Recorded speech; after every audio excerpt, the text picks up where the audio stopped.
Kenya by music, numero rap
FM la bache muso de misani makro au ni sogoma fengo fembe ko be ga lameni ke jamana kono ni jamana ko kan anga foli ni wal ndombe au klindi na bela dile ka fawi ko au dansi katla ka fawi ko kura ko au ni nyamma nege kanya woro sanga biduni woro o dafale do sanugu El Haji Bundo Segu Sisoro alega tegerani o sanfɛ o sanga kelen o dafale do kɛɲɛba fantan naani bɛɛ lajɛlen fɛ ka bɛɛ fo ka bɛɛ waleɲuman dɔn k'an sinsinni masa arahamani tɔgɔ ye setigi ala jabaru wahidu an b'an sinsinni ale tɔgɔ ye sɔgɔmada in na masaw la masa a bɛɛ lajɛlen daminɛ n'ale ɲana wa a bɛɛ lajɛlen bi laban ale ɲana o masa taala an b'an sinsinni ale tɔgɔ ye ka sɔli ciba kan ka bonyamasegi k'o kɛ an bangebaaw ye a cɛman a n'a musoman an ka diɲɛ labɔ sababu do sababu ko k'i kana to d'a ma sababu ko k'i kana ji d'a ma nka sababu ko k'i kana ɲinɛ a kɔ an ti ɲinɛ an ka sababu ko cogoya si la an b'u fo k'u waleɲuman dɔn dugu marabaaw kelen-kelenna bɛɛ lajɛlen an b'u fo k'u waleɲuman dɔn danti foli min na dugutigilakaw mɔgɔ ma da bi duguko kuma na k'u fo k'u waleɲuman dɔn an ma dugutigi bɔ dugutigi la k'u bɛɛ ni sɔgɔma komandanakaw an ti ɲinɛ o kɔ Segu Kanta an b'a fo sɔgɔmada in na sous-préfet ale bɛ yen min kɛn bɛ ka kasama ale sous-préfecture ni kɛɲɛbata bɛɛ lajɛlen ɲɛnabɔ ɲɔgɔn fɛ n'o ye Achane Aguirre Chaye an b'a fo ka waleɲuman dɔn sɔgɔmada in na ale bɛ bureauba ale kɔnɔna na Segu Kanta ale bi tamana ako segina abi tamala kanta ambi do ke masa taala ka segina numay ka do am fe kenge baya kelente meru nona bla mimbia ni ode Seydou Camara afana bi tamaina haka ja falea meru nona bla Alhaji Keita afana bi tamaina sita kili meru nona bla Ishaga Ibrahim Jawakate ale fana bi tamaina ulasa ambi ala deli tamadon kili na bla jila ala ka siginu be nyumai kado anga jamana ale kono ikado ngafo jango anga sida kono kenyeba ambi ala deli ala ka taka sigi ala ko noyawi nambora isa foli kelen ko olu bela jeli anga filintigila ka wanti na uko feminye gendarmerie ale konna na sebe ambi foli dama ka Keita ndedo feminye akadanga no sebe alujen ya sebe Mamadou Diallo ndedo ale fana nde o kuma ambe foli du kelen na bela jeli ma gendarmerie ale konna na ka Diallo foko sobe ayla ma bawde ke yani akasiam aba miri jigi kay dagdagla ikado nga fo kay aéroport alela femye Mamadou Diallo na ale be ACB ala kenyabi ale bara chamanke dagdag alela ka bara chamanke ikado nga fo mali fan chama re femu na yo to dia usro biya kembe kana ikado nga fo ngana minengana jala kembe kana ta kenyaba ka ufea olami folida ma kaka chesiri ikado nga fo abi bara mina anyamba la wakaki tijali bikabi feminye lakana kunuma dugude bela jele magobe odila wa mani ufe doka fara chesiri ani ulika joka ali bikabi yasala kana ni mobsina sabati choga mina feminye falai Keita ikado nga fo ni ale sebe okuma mi folidi ayere fenema ikado nga fo buguni kangaba haka ja kase kenyaba ma afana ikado nga fo doni girin chama mbade deta ninga ko gwelen chama mbade de ke okuma sebe ami folida ma ka Keita okuma ka Bamba ne ala sona na bina nyanya time nambora sogomada na femye commissariat kono ne koroke bi no e Mustafa Kante commissaire de police do amba fo ka walimando commissaire principal worona do kenyaba amba fo sogomada na danti foli mina ka danga Mandu Cissé o mamburange do ambi Mandu Cissé fo kan sogoma o balalela Mandu Cissé ne kele ga gogo mbura o kana balila de ne mbura Cissé bunda gawi ka sabali muso balagawlu kana tayore ko Mandu di sogoma Mandu flana bi kado ngafo segal amba fayra fene kan so Mandu to fla folen ko commissaire fode be ko ne police judiciaire la ambi foli dama commissaire bi abe fadu ko fe ni sanga ina ambi foli dama haka ja mayna min ka fe ka foli di anga police la ka munu bi danchela e ko bela jile fo ko wal mando commissaire Alou Traoré be siraba kan ko kuna ambi foli dama commissaire odo sawali kana kuma do la li Alou Traoré siraba sabe ijo mina ta yiri la o seli sira bawo ibi Alou kele ga ke wa siraba be mina ga ta isa ye moni a siraba sabe na fo le commissaire Boyti dal ma fi nyamuga ma to ko aga fila era ma wi kamali atefa ga do era fene kai commissariat kangaranga gido mui ko Alou ni soma ka foli di Jawara ma sebengo nyana boyoro la am foli damai kani soma nababe anti bo feuna ma foli di bayoro mai ko ani soma ikado ngafo bayoro nderido amba fo ka wali mando ga commissaire bela di police bela jide fo bayoro tola brigade de recherche la mai ga be ami foli dama kani soma akaja nambora police so ale konnana amta garde national la chef de peloton ami foli dama soma daina anaga chedon bela jile kuni soma protection civile la Drissa Kone naka chedo ami foli duma ku wali mando ku bela jile ni soma ka ala deli Drissa Kone re fenai masata ala ka kenya sabati ani ayi ambi akademba bela jile fo soma daina na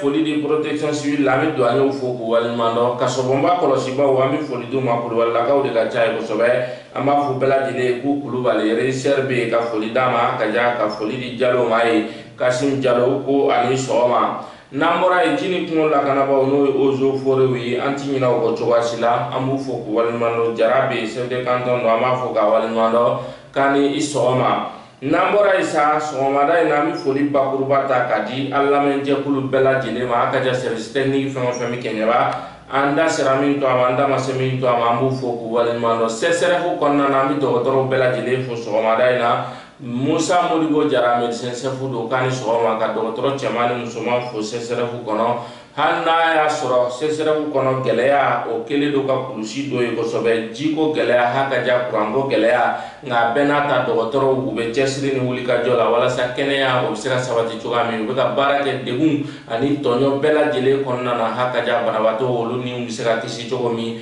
wala mi docteur bela jele fo soma da na sesere fu kono ku uni soma ka ses kom barake lo be fo tanti filibe nambora e ambi an turindo indro kado tepe ale konnana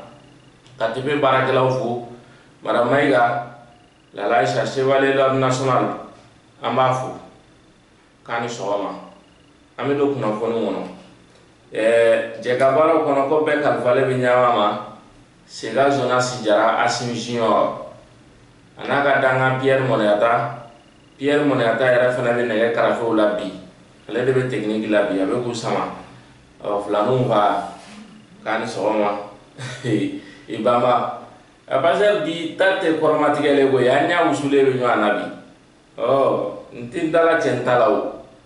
anga nego sama passer nego sama nantlaranta tigan ngurundu odi gateli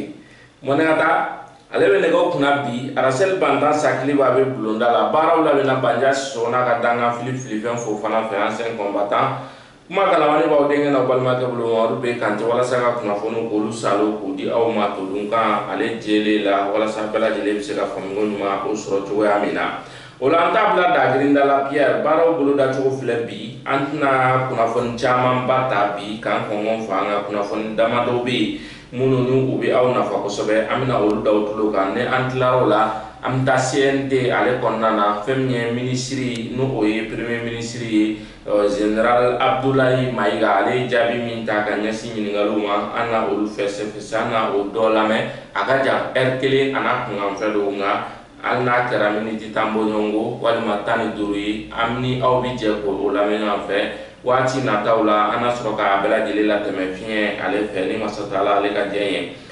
wala amada mina nanga jamana kono kibaru yawi antina bo jamana ere ko kabi femiye bi ere no obi be alamisama mekalu ale tle muga ale fla e kado nga fo kiri bele ba ale bina nundo ko kura kiri mi nale tunundo na anga jamana kono wati temeno na cour spécial ale fe o femye kiriwi anyongrile kundo ko kir ale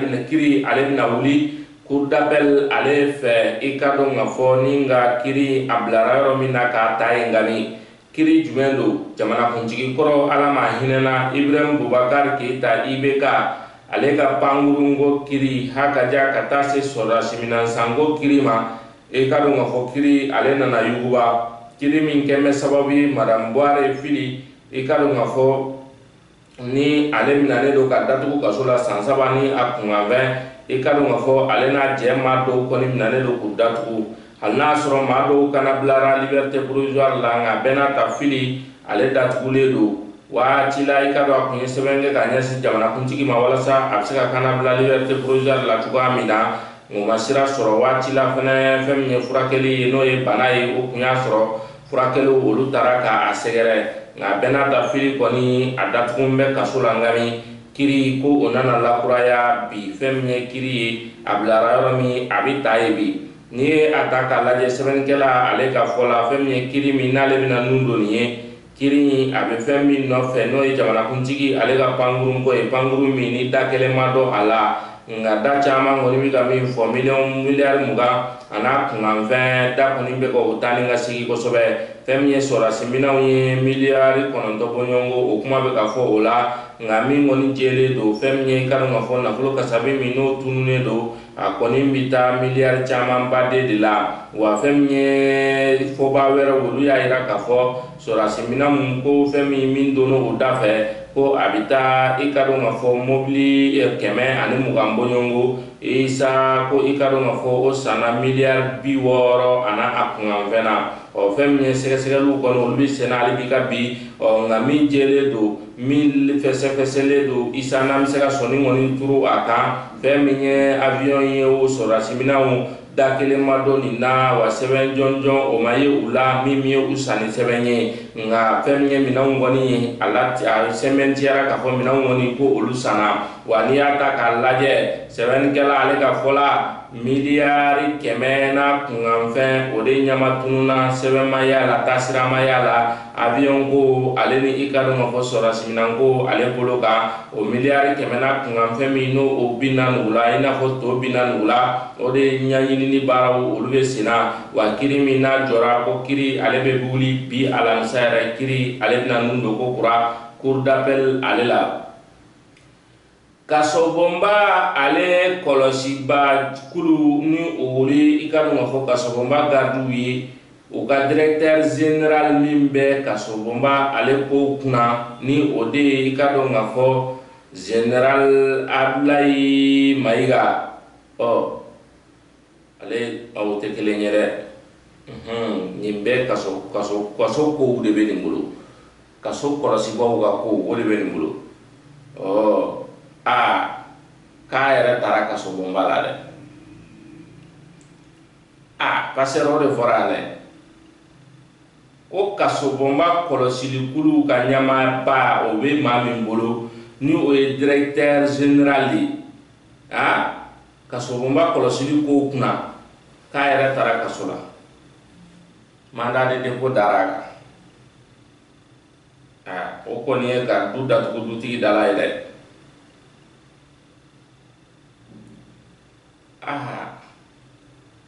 o don ko ti kɛ gansan kana n sɛgɛsɛgɛ fɛn min ye Abdulayi Mayiga kɛ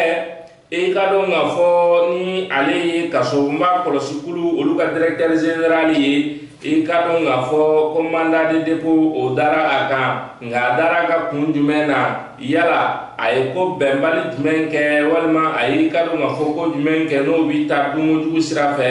fɛn ma fɔ o la a datugu kun jɔnjɔ yɛrɛ ye min ye fɛn ma fɔ la ale bi ka bi nka min kɔni jɛlen don mandat de dépôt o dara a kan o la tulo kɔni jɔlen don ka kɛ n'a ka kiri ye walasa a ɲɛ jɔnjɔn a kun jɔnjɔn o bɛ se ka dɔn cogoya min na nka sɛbɛnnikɛla kɔni y'a yira k'a fɔ nin waati laban ninnu na jamana ka kɔlɔsi ani jamana ka laraweliw ko ɲɛsinnen don baarakɛyɔrɔ caman ma jamana fan bɛɛ lajɛlen fɛ o la sa sɔmi ani siga kɔni ma kɛ maa o maa na k'i nɔ yera ko kɔni na ko o sɛmɛntiyara i ka da la k'a fɔ ko maa ti bonya kaso o ma Mali jamana kɔnɔ an bɛ don min na i ko bi fɛn min ye a fɔra de ko maa minnu ni olu bɛ ka ko bɛnbaliw dunkojugu yuruguyurugu hakajaw n'a ɲɔgɔnkow jamana kɔnɔdenw yɛrɛ de ko k'a kɛlɛ o la ko gɛrɛkurabɔ ko o tɛ taa wɔyɔ kɔ o de kama sa fɛn min ye i ka dɔn k'a fɔ sɛgɛsɛgɛliw ni laraweliw olu kɔni bɛ jamana fan bɛɛ lajɛlen ale fɛ Mamadu Kasokɛ ni ale ye Mali kiri minisiri ye ale bɛ taamana Irisi jamana ale kan Irisi jamana tɔgɔla lajɛba min n'o bɛ kɛ san o san fɛn min ye kiriko binako kan fɛn min ye an ka minisiri min bɛ kiri kunna n'o ye Mamadu Kasokɛ ye ale kɔni ale bɛ ye fɛn min ye i ka dɔn k'a fɔ a kun bɛnna Irisi faamaw olu fɛ kosɛbɛ wa fɛn min ye Mali ani Irisi ni ɲɔgɔn cɛ baara ɲɔgɔnyaw ani bonya ni makama min bɛ u ni ɲɔgɔn cɛ o dagosi o ka bon kosɛbɛ fɛn min ye procureur général min ni o bɛ Irisi i ka dɔn k'a fɔ ani o ye ɲɔgɔn ye wa n'o yɛrɛ ye bolonɔ bila sɛbɛn na sɛbɛn min ni a kɔnɔ bi a yamaruya k'a fɔ Mali ani Irisi u ka jɛ ka baara kɛ ɲɔgɔn fɛ kiri n'o ye sariya ko ale bolo kan fɛn min ye o baara ɲɔgɔnya o ka don u ni ɲɔgɔn cɛ bolonɔ bila kɛra o sɛbɛn la Mamadu Kasokɛ a ka kɔrɔfɔw la a y'a yira k'a fɔ Mali ale ka wulikajɔ ka bon kosada in na kosɛbɛ dunkojugu ani yuruguyurugu ale kɛlɛli la Mali jamana kɔnɔ wa fɛn min n'i ye foroba nafolo n'i y'a tɛgɛ fila la dun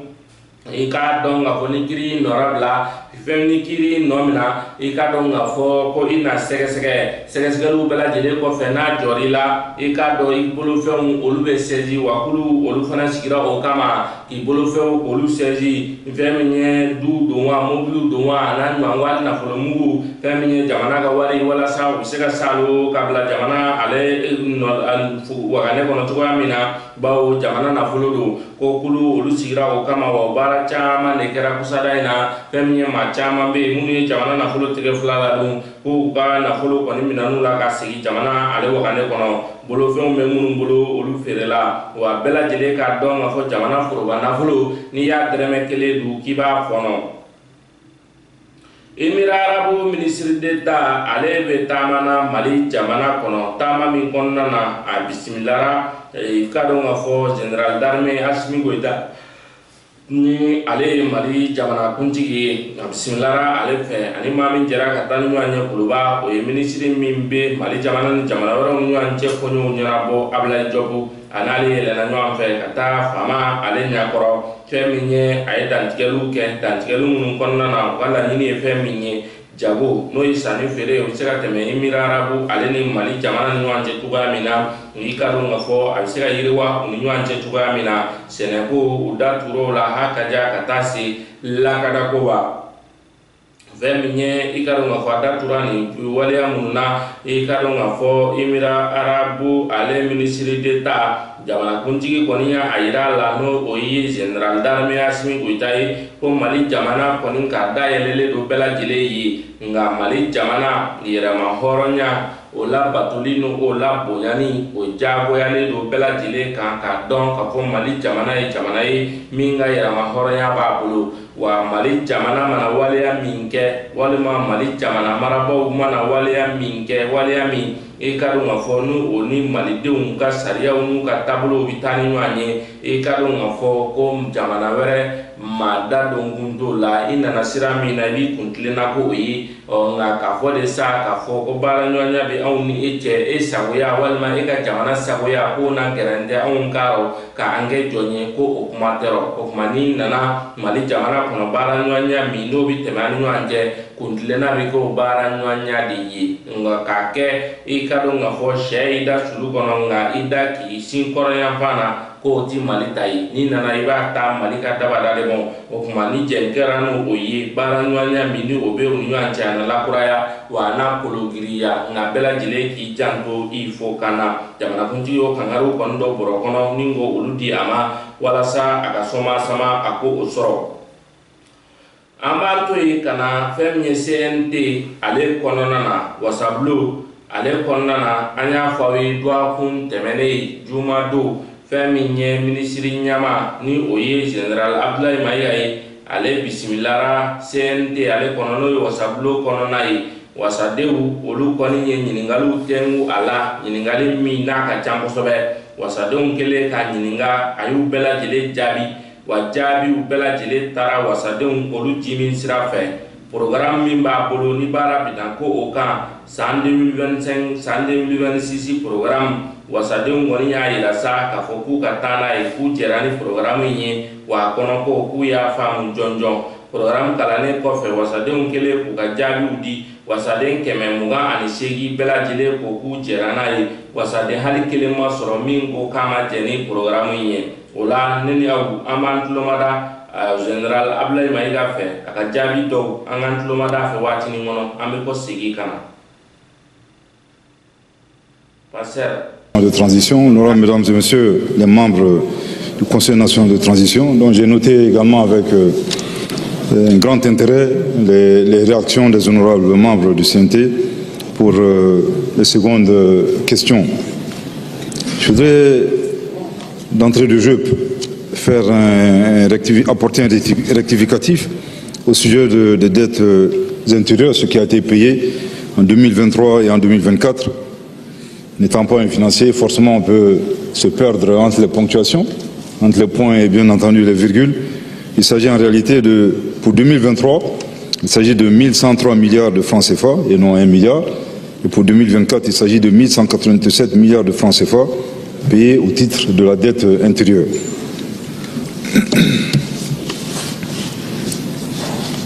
Concernant les différentes interrogations, je voudrais également insister sur le contexte que nous traversons, qui est un contexte d'insécurité. Il nous plaît souvent de rappeler généralement que le Mali est un pays miraculeux. Rares sont les pays, en tout cas au monde, il n'y en a pas beaucoup, qui ne contrôlaient pas, en tout cas qui a perdu le contrôle de plus de 70% de son territoire national. En 2012 et en moins de 10 ans, par la grâce de Dieu, nous avons pu de manière substantielle inverser cette tendance. Donc je pense que nous venons de très loin. Effectivement, en écoutant les interrogations, on peut trouver ici et là des projets qui sont en souffrance, qui connaissent des retards. Je pense que, suivant la vision du chef de l'État, notre priorité absolue demeure d'abord et avant tout le renforcement de la situation sécuritaire. Je vais poursuivre avec des réponses à certaines questions. Une question de l'honorable Amadou Diallo sur l'accompagnement pour la maturation des projets des jeunes. Réponse, il y a des projets à impact rapide qui sont conçus par le gouvernement et pour faire face aux effets de la crise sécuritaire, la création d'emplois dans les secteurs stratégiques, le soutien à la formation professionnelle, l'apprentissage, l'insertion des jeunes et des femmes, l'appui aux PME, coopératives et initiatives locales, d'un coût estimé à environ 5 milliards 778 505 504 francs CFA pour une durée d'1 an sur le budget national et des zones d'intervention dans les 19 régions. Pour l'honorable Ladji Dambélé, je pense que j'avais commencé à répondre à cette question sur l'arrêt du chantier de l'hôpital de Koutiala et de Koulikoro. Effectivement, c'est une réalité, mais je pense que les dispositions sont en cours pour la reprise de ces différents chantiers, malheureusement qui étaient à l'arrêt pour des raisons totalement indépendantes de notre volonté. Des fois, c'était du fait de la géographie, des fois, malheureusement, du fait des procédures administratives.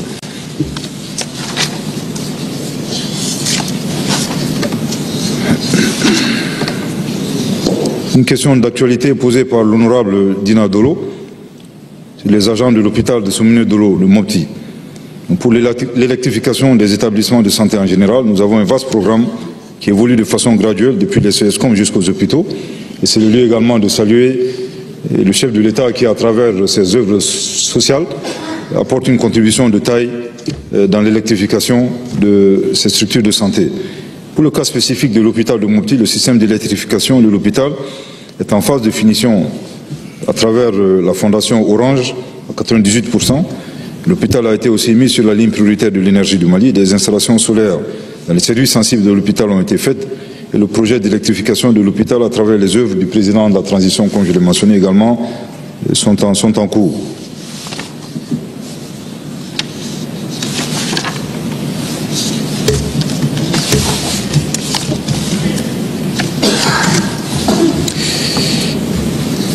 Pour la question posée par l'honorable Awa Makalou, les mesures prises pour la sécurisation des agents de l'État, question que je lirai bien entendu avec la question de l'honorable Muntaka Diakité sur les dispositions prises pour la sécurisation des sites miniers en exploitation ou à l'arrêt au regard de l'insécurité grandissante. Nous sommes convaincus que ces différents éléments trouveront des réponses appropriées à travers la mise en œuvre de l'opération Dougoukouloko. La question de l'honorable Alassane Ag Moussa, s'il ne faut pas mettre fin à la transformation des projets en services rattachés afin d'éviter de grossir les services de l'État.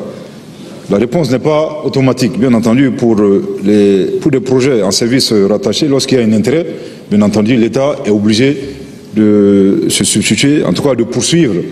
l'œuvre des partenaires. Mais lorsque ce projet, malheureusement, n'a pas d'intérêt, en ce moment, l'État se départira du dit projet.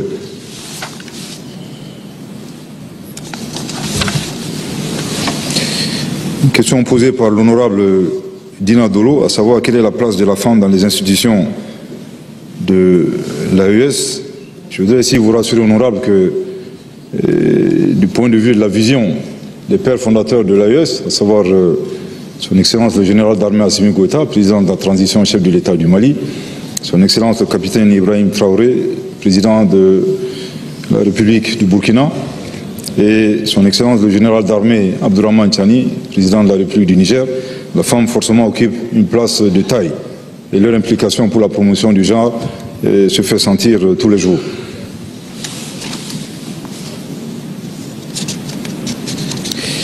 Les mesures envisagées pour lutter contre les agressions considérées comme des crimes à l'endroit de l'environnement, c'est une question posée par l'honorable Muntaga Diakité. Face à l'atteinte, face aux différentes atteintes environnementales, notamment dans les sites miniers et les cours d'eau, le gouvernement a adopté en 2025 2 ordonnances clés qui renforcent les pouvoirs de contrôle, de saisie et de sanction des agents sur le terrain. Je pense que c'est des textes récents, malheureusement, qui ont été adoptés suite à des drames. Les mesures prévues pour la délimitation matérielle des forêts classées, question posée par l'honorable Sidibé. Effectivement, le Mali compte à ce jour 107 forêts classées. Et les forêts ont déjà fait l'objet de bornage, ce qui a permis une sécurisation partielle de leur périmètre. Et le processus d'immatriculation au nom du ministère de l'Environnement est en cours, mais demeure contraint face à certaines difficultés et qui seront réglées s'il plaît à Dieu. Concernant la question sur le système de régulation pour les paris en ligne, la régulation des paris en ligne est assurée par l'autorité malienne de régulation des télécommunications, des technologies de l'information et de la communication et des postes. Et les manquements constatés par le PMU sont ainsi signalés au niveau de cette autorité de régulation. Et la collaboration entre le PMU et la MRTP a déjà permis de sanctionner certaines sociétés qui font des paris illégaux en ligne. Et ce travail de veille se renforcera.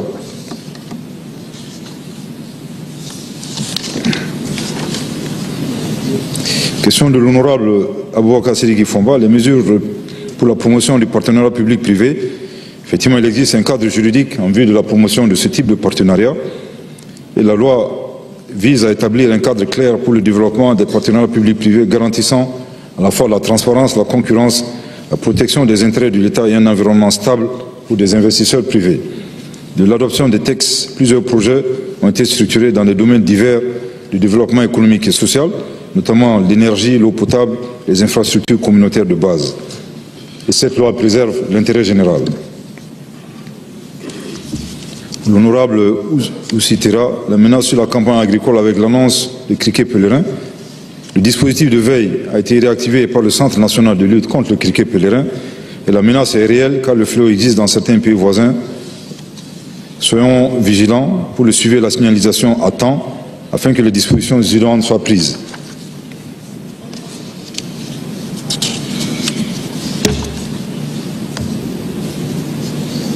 Nous avons également noté la contribution, suggestion de l'honorable Fomba sur l'attribution des intrants agricoles et l'adhésion aux mutuelles. Sur la question de l'honorable Dinadola, à savoir s'il ne faut pas déchoir de leur nationalité nos compatriotes qui dénigrent notre pays depuis l'extérieur. Je voulais ici peut-être saisir encore l'opportunité et l'occasion qui m'est offerte pour partager avec vous la vision du chef de l'État. La transition n'a pas de cible en particulier. Et l'objectif recherché, c'est vraiment de refonder notre pays, bien entendu dans un souci d'inclusivité, de cohésion, d'unité et de tolérance. Je pense que nous l'avons répété à plusieurs reprises. La seule, en tout cas notre objectif, c'est fondamental, c'est de veiller à mettre en œuvre l'ensemble des recommandations ici qui ont été adoptées à l'issue d'abord des Assises nationales de la refondation. Il vous souviendra que c'est suite à cette rencontre fondateur pour notre pays que la vision du chef de l'État a été la suivante, de mener d'abord des réformes politiques clés, institutionnelles clés, avant d'organiser des élections. Depuis cette vision, plusieurs actions ont été réalisées. La Constitution, d'abord l'adoption de la Constitution par référendum, la Constitution du 22 juillet 2023. Ensuite, la relecture du code minier, la finalisation, le parachèvement de l'organisation administrative et territoriale. Enfin, j'en passe, la militarisation de la police. Vous allez voir que toutes ces recommandations se retrouvent dans les 517 recommandations des Assises nationales de la refondation. Et d'ailleurs, l'une des réformes,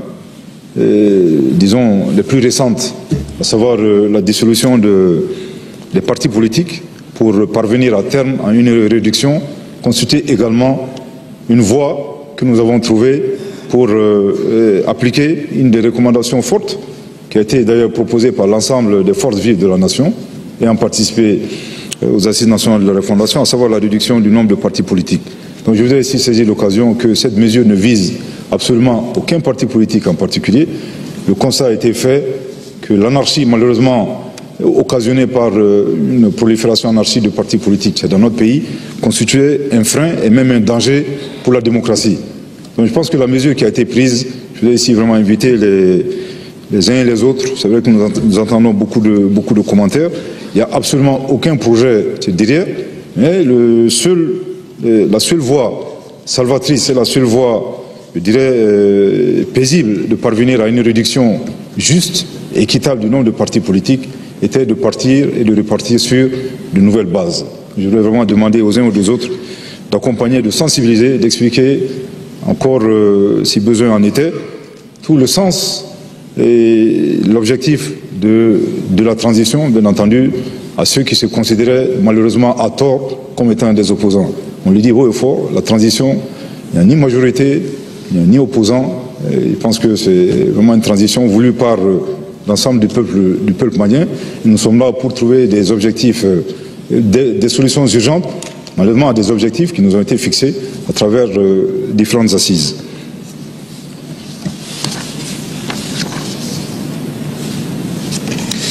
Question de l'honorable Amidou Traoré. Par quel mécanisme le gouvernement compte satisfaire les milliers de demandes de correction de fiches individuelles en souffrance au Mali et dans les missions diplomatiques et consulaires? Je voudrais ici, encore une fois, te rappeler, en tout cas l'instruction que nous avons reçue de la part du chef de l'État, c'est de trouver une solution humanitaire au problème de Nina. Je vais le dire en Bambara, c'est vrai que un peu Nina Kofo, je crois qu'il y a bête correction quoi. Parce que les pratiques mounoumbé c'est là,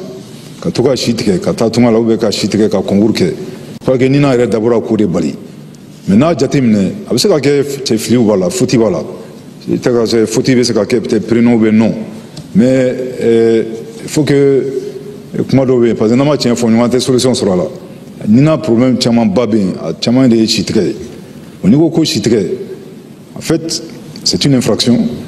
Mais solution mon dirama président de Koko la solution une ka adama konna la on a fait ka solution là et que albimbi na cadeau bien mais je crois qu'à la barkara depuis que Djamna Nyamoro est aux instructions d'Ama il y a des milliers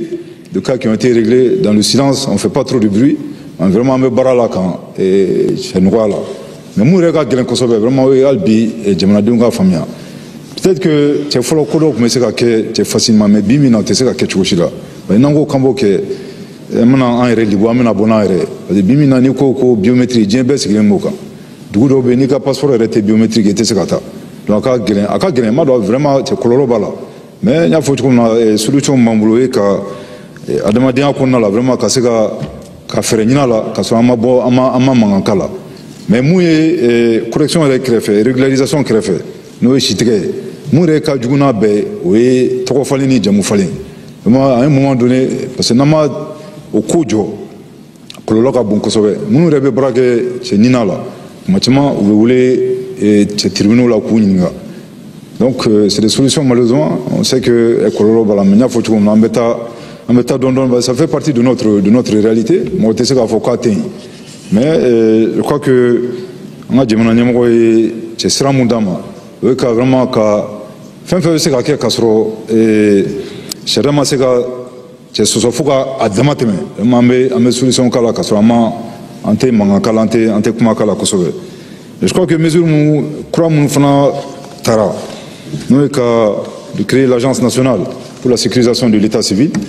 et s'il peut être adjoint avec ce genre de mesures on est sûr que en tout cas sur le court terme et vraiment des questions d'état civil, des questions de Nina seront pour nous un mauvais souvenir. Mais il faut également le préciser que toutes ces nouvelles dispositions empêchera totalement et définitivement des questions de modification en fait, des actes d'état civil.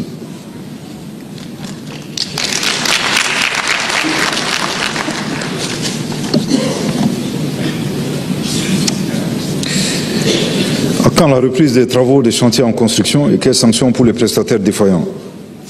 L'arrêt des travaux fait suite à la non-présence du gérant du titulaire du marché. Je pense que les discussions sont en cours justement pour faire face à cette difficulté, en vue de la finalisation des travaux qui sont réalisés à plus de 80%. Ça, c'est pour certains cas. Pour d'autres, le marché relatif au suivi par le bureau de contrôle a été signé le vendredi 16 mai 2025 et cette signature permettra d'engager la procédure pour la mise en régie du montant pour les travaux restants et la reprise des travaux d'ici quelques semaines.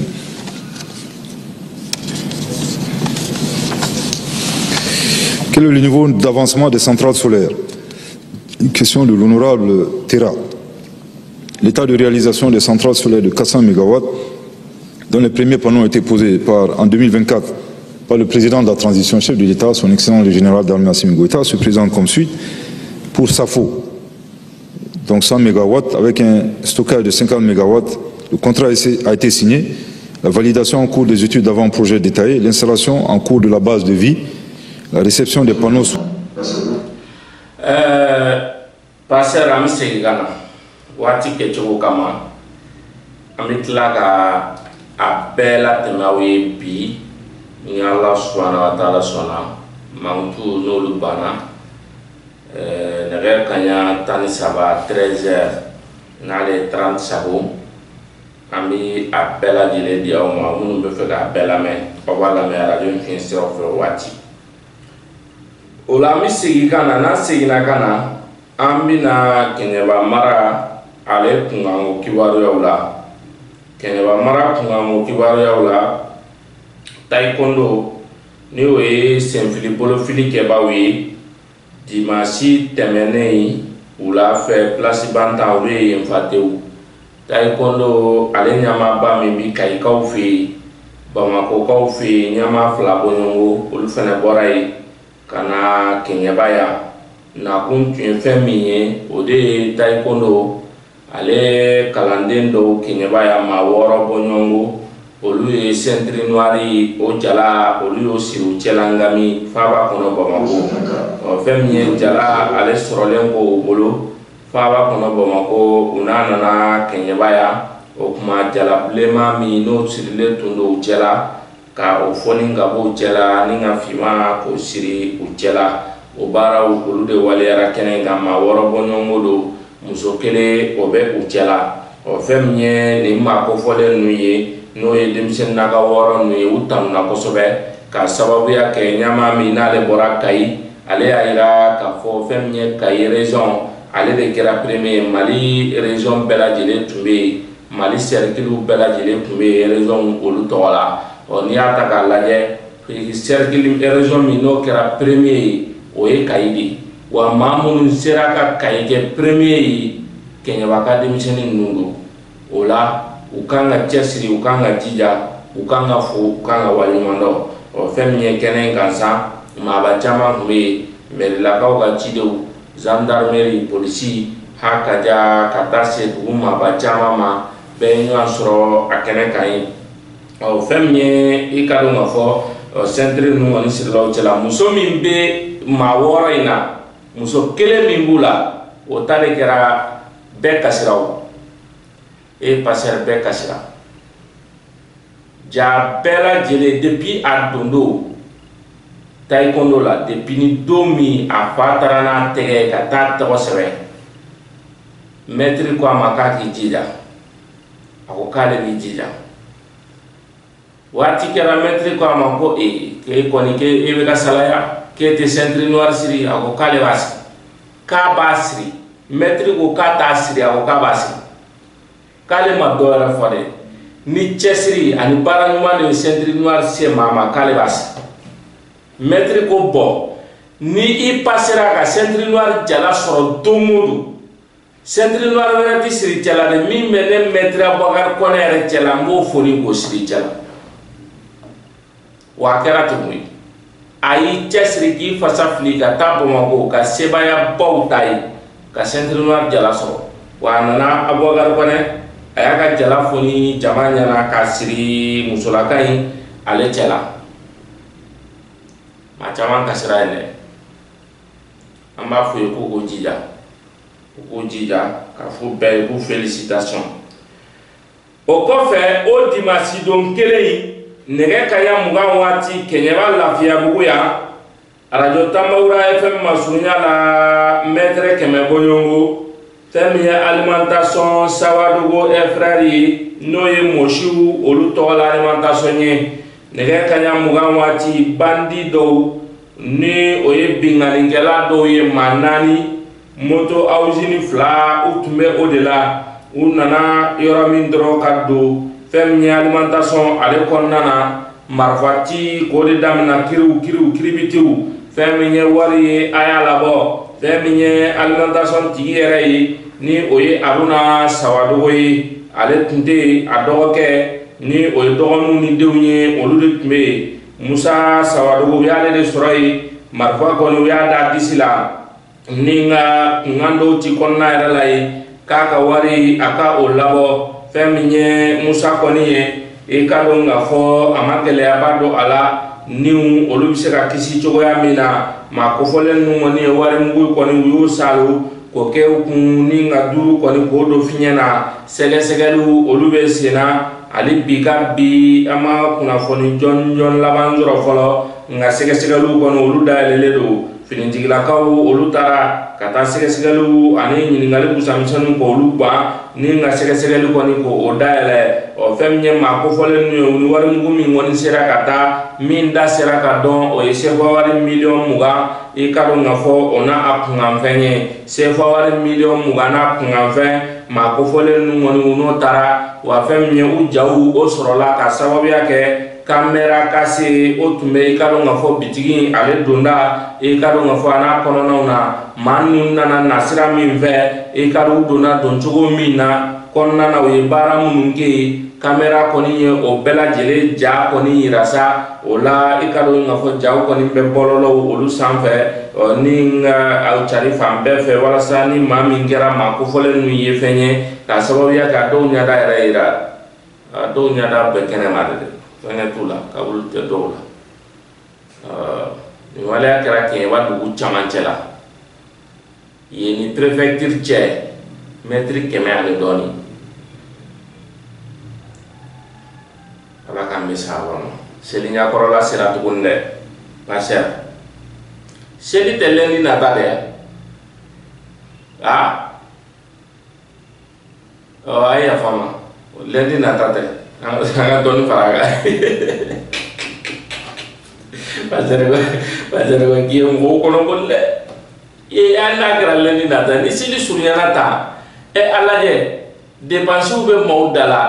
tirikitɔrɔ wari ninnu ni dépenses ni fɛnw bɛ sen na passer nin bɛɛ bɛ sen na dɔw fɛnɛ bɛna marifa da i disi la ka taa n'i bolo fɛn bɛɛ ye a bɛɛ tɛ seliko in de nɔfɛ de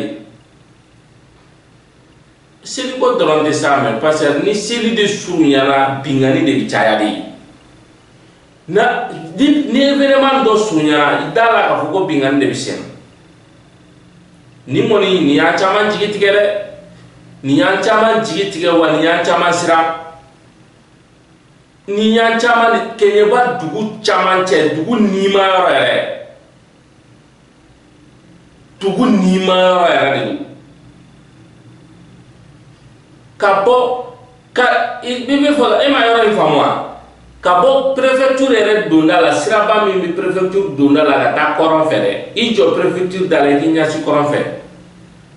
voie min bɛ taa suguba la i b'a cɛ tigɛ de k'i tilen o kɔrɔn kelen de fɛ i bɛna tɛmɛ église la ka tɛmɛ misiri la ka taa ɲɛfɛ dɔɔnin i bɛna bila siraba min na dɛ i kini bolo fɛ alimentation in bɛ yen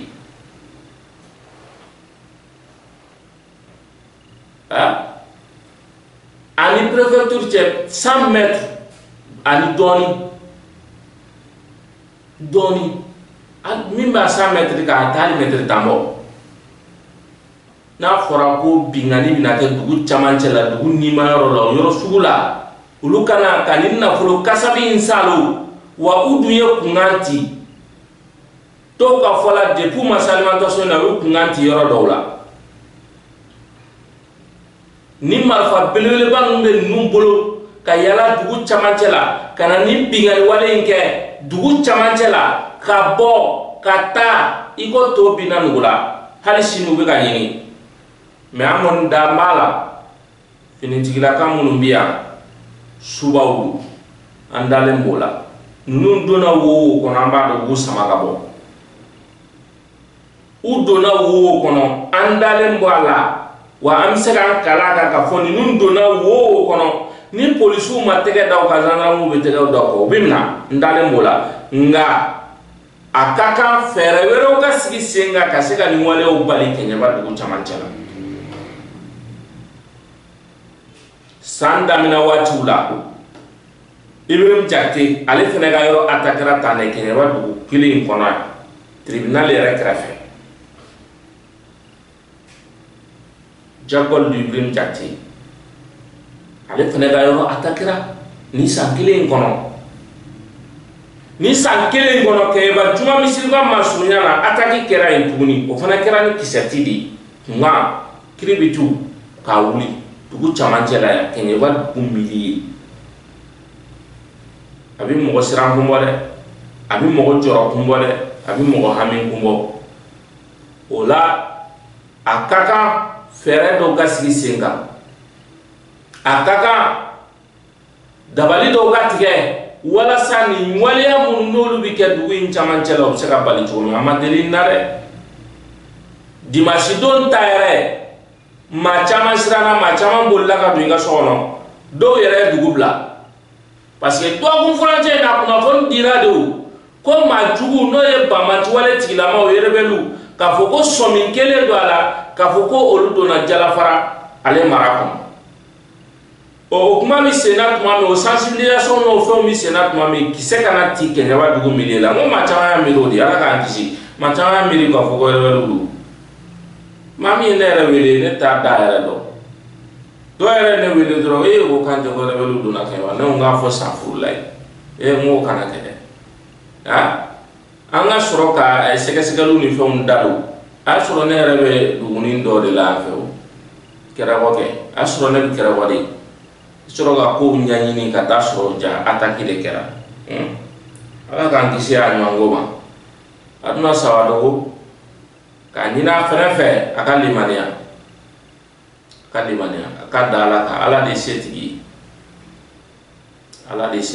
ka nyina ala fe akasaralen fle na fulumina na fulumi on chama be ala bulu ala ka noyai ola am be fere ga ke janton nyere la ke bawi ma be ami wele mi ndami segaka be klingilina surtout dube mamun bolo nube kubla location amba sinsi olu ka bi ko sobere olu chama be wi mawdo du kono location tu nyani ni masu jumelu uga sira foi tula kalo mana sai ya war ndaga play kundro ka soro bandi be e rega du kono location eta do ni dundulu bana do mi abi gere era la na ni dundulu bana gere mi se mundulu la de isigino ele donc nae somina mai ai sigana mai anya mai ama kumina saria ba mbolo anga kofo dogola ereti don ati dokiye kofo like ati kibibina bisege sege ni manuwa do abi plakata so ni majugu do e yere kisi ye mawero kisi ulanga njija ko foli fe ko sobe anga njija ko foli fe ko sobe na nyanga fininti ku demeli ko foli odi kain wa odi kain anga njija o fe ko sobe ola namborai alfa Mamadou Ba ni alebe kunda kabi kunda bela jele la do ala kerengenya na kabo kunda kata segelani hakaja segelani sensego o sira kele kateme fadugu ale masunya feninga teme kata falea ale marala Dar Salam kaw olufe o sira koninga ka foku dendo tato Dar Salam kaw fe wara kundale sibiri temene ngwe adwa kunflana yi o femi sini sibiri sini te sibiri le sini ngene le sibiri asa sini mari o femi kanu ma fo sibiri nata o de ka adwa kunflana yi o femi demisen nakanu tato ga sagi o de bino go sagi fimando do ba fo sada jalo sagi wa do yere ba fo ko tunga madia sagi ngono muso finu femisenu olu debe a kono fini kuro ba kono o femye fini don ta korolo olu fina ba kono ni samaraw se fawari keme wolumla o ba kono 3500 o kɛmɛ wolonwula o bɛ a kɔnɔ nka wari kɔ tɛ fɛn min ye sagi ŋɔni ni maa o maa kɛra ye fɛn sada jalo sagi do sagi finma dɔw ko tungamadiya sagi maa o maa ma k'a ye fɛn sa ala ni kira yɛrɛ kama i k'i jija cogo bɛɛ la i ka na ni sagi ɲɛ radio Tambawura FM na walima i ka weleli kɛ Tambawura ale nɛgɛjuru la walima i ka ne yɛrɛ wele 79 20 67 91 walima Sega Jonas Jara 75 03 55 14 faamuyali ko ɲumanw ɲininen don bɛɛ k'a sɔrɔ kunnafoni na Alpha Mamadu Ba ni ale bɛ i ka dɔn k'a fɔ kundakaw fɛ yen k'a bɛ bɛɛ ladɔnniya la ka bɔ ka fɔ ka denmisɛnnin dɔw bɔra kunda u tun ka taa Dar Salam kaw olu fɛ yen faleya ale mara la fɛn min ye i ka dɔn k'a fɔ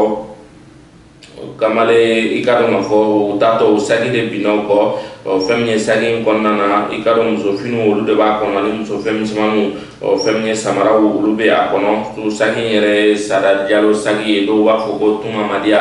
sagi in yɛrɛ kɔni ye o de ye o la sa ni maa min kɛra ye fɛn ye o taara sira min fɛ sira bi bɔ kunda ka taa i ka dɔn k'a fɔ Segalani ka tɛmɛ ka taa i ka dɔn Sɛnsɛgɔ ka tɛmɛ o fɛ ka taa i ka dɔn k'a fɔ Fadugu yan fan fɛ a ka ja ka taa fo Dar Salam o furancɛw kɔni na sagi ale binna ni maa o maa kɛra ye fɛn sa i k'i jija cogo bɛɛ la ala ni a kira yɛrɛ kama i ka kunnafoni ko lase radio Tambawura FM na faamuyali ko ɲuman ko bɛ ɲini bɛɛ k'a sɔrɔ kunnafoni ale kɔnɔ kuma la o tɛmɛnen kɔfɛ ka bɔ yen an ka karamɔgɔba Dobiyakaw fɛ yen a ka kalanden maa 2 olu ɲama tununnen don u bɛ ka ɲini fan bɛɛ lajɛlen fɛ u ti ka ye sɔmi kɔni kɛlen don a la k'a fɔ kalanden maa 2 in ko u taalen bɛ baarakɛdenya la yɔrɔ dɔ la sa sɔmi kɛlen don o de la ni maa min ye kamalen yɛrɛkɛ 2 ye ɲɔgɔn fɛ terimaw don i k'i jija cogo bɛɛ la i ka kunnafoni lase an ma bɛɛ Keɲaba maradenw ye dɔ ye Keyita ye dɔ ye Dansɔgɔ ye denmisɛnnin n'u ka kɛw nɛ i b'a sɔrɔ u taara seli musaka ɲini de la ni mɔri kalanden murutira a ma ɲinɛ o jɔn man di dɛ aw jija cogo bɛɛ la n'ala sɔnna waati nataw la sɛbɛ ka ja na dɔɔni waati nataw la an nana o tɔgɔ an nana o da aw tulo kan fɛn min ye maa kɔfɔlen ninnu ɲininen don cogo bɛɛ lajɛlen la kalanden maa 2 don kelen o bɛ san 14 hakɛ la kelen o bɛ san 12 hakɛ la o la ni maa o maa kɛra u ye fɛn sa i k'i jija cogo bɛɛ lajɛlen la i ka kunnafoni ko lase radio Tambawura FM na yan nɔ faamuyali ko ɲuman o bɛ ɲini bɛɛ k'a sɔrɔ kunnafoni ale kɔnɔ kuma la